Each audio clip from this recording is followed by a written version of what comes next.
दोस्तों नमस्कार, स्वागत है आप सबका टेक्स्टबुक पर। नाम है मेरा अमित पांडे और आज के इस सेशन में हम बात करेंगे LIC AO के मेंस एग्ज़ाम के the last minute tips and strategies के बारे में। ज़्यादा लंबा सेशन नहीं खींचने वाला हूँ मैं, बहुत ही कट टू कट बातें करेंगे। और अब बस आपको बस दो ध्यान रखना है। सबसे पहला काम तो जो आपने किया था LIC AO के प्री के टाइम में, जो प्री के टाइम में आपने किया था वही मेंस के टाइम में करना है। अपना आई कार्ड, अपना जो है कॉल लेटर, ये सब बिल्कुल प्रॉपर तरीके से अरेंज करके ले जाना है।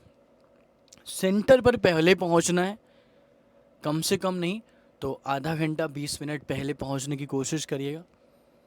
और उसके बाद आपको पता है कि एग्ज़ाम में क्या क्या आने वाला है। मैं एक बार जस्ट गो थ्रू करना चाहता हूँ ताकि आप उसे समझ सको। जैसे मैं बात करूँगा डेटा एनालिसिस और इंटरप्रिटेशन, तो अपने को मिलने वाले हैं 40 मिनट, क्योंकि हम सारा गेम यहाँ पे खेलेंगे, राइट। कि हमें 40 मिनट का समय मिलेगा और हमारे पास 30 सवाल होंगे। 30 questions, 40 minutes. Similarly GK, general knowledge और करंट अफेयर्स के लिए हमें मिलने वाले हैं 30 क्वेश्चन और हमारे पास समय होगा 20 मिनट का। रीजनिंग के लिए भी और मैथ्स के लिए भी तो सेम ही कि सेम है, 30 question 40 minute. Insurance, financial market, बिल्कुल ठीक है ठाक, सब कुछ सही है। तो टोटल आपके 120 क्वेश्चन बनते हैं और 300 नंबर आपको मिलता है, जिसमें हम बात करेंगे कि भाई ये 30 सवाल है, जो मैक्सिमम मार्क्स है वो 90 का है। तो 30 क्वेश्चन 90 नंबर, है ना। तो 90 मार्क्स मतलब आउट ऑफ 300 डिसाइड होगा आपका सब कुछ। और एक लैंग्वेज और राइटर राइटिंग है, उसमें ये 25 नंबर, बट वो जुड़ेगा नहीं, ठीक है ना। तो मतलब उसके लिए आपको मतलब क्वालिफाई करना ही होगा। पर दोस्तों, जो हमें ये 40 मिनट मिला है 90 नंबर के लिए, जो ये गेम है हमारा कि 30 सवाल 90 नंबर 40 मिनट। अब यहीं पे इसी की बात करते हैं। देखो मेन ये रीजनिंग और ये होता है, इसमें तो क्या आता है, नहीं आता तो नहीं आता है ना। लेकिन रीजनिंग और मैथ्स का गेम होता है मेन। भाई जीके जीएस करंट अफेयर्स का सीन है ये है कि अगर आपको आ रहा है तो ठीक है, नहीं आ रहा तो फिर तो चला ही गया सामने से हमारे। लेकिन जब बात आती है हमारी मैथ्स की, क्वांट की या फिर रीजनिंग की, तो सारी स्ट्रेटजीज बदल जाती हैं मेंस में प्री के कंपेयर में। हो सकता है यहाँ पे ऐसे बहुत सारे सवाल होंगे जो आपको नहीं आते होंगे।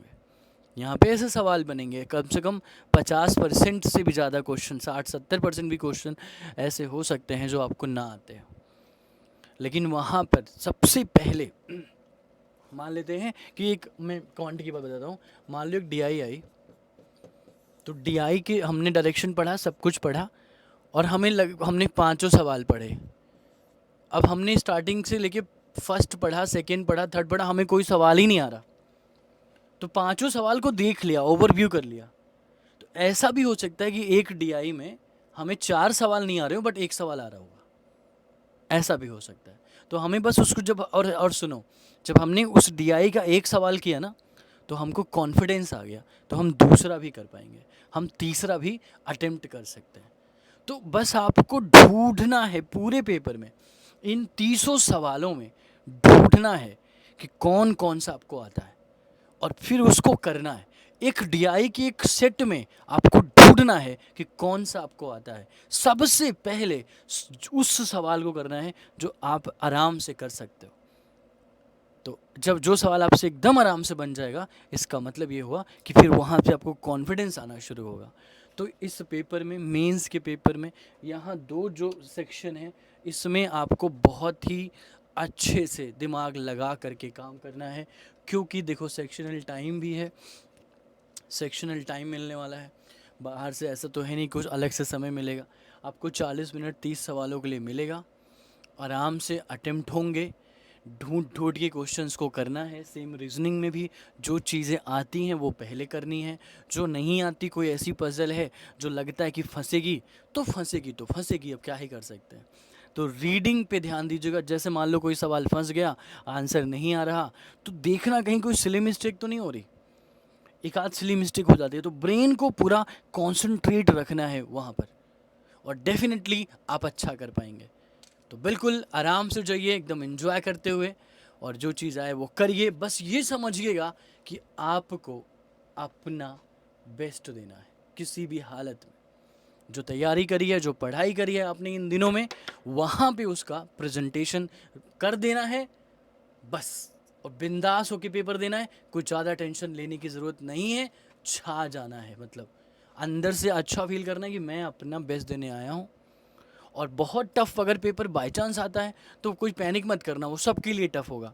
ढूंढना कुछ ना कुछ, कहीं ना कहीं कुछ ना कुछ कमजोरी मजबूरी सवाल की होगी, ढूंढ निकालेंगे, आंसर निकाल लेंगे दोस्तों। बस बिल्कुल टेंशन मत लीजिए, अपना ख्याल रखिए, मेहनत से पढ़िए और बस अच्छे से पेपर दीजिएगा। Take care guys, all the best, thank you, thanks for being here, take care, bye, all the best, thank you.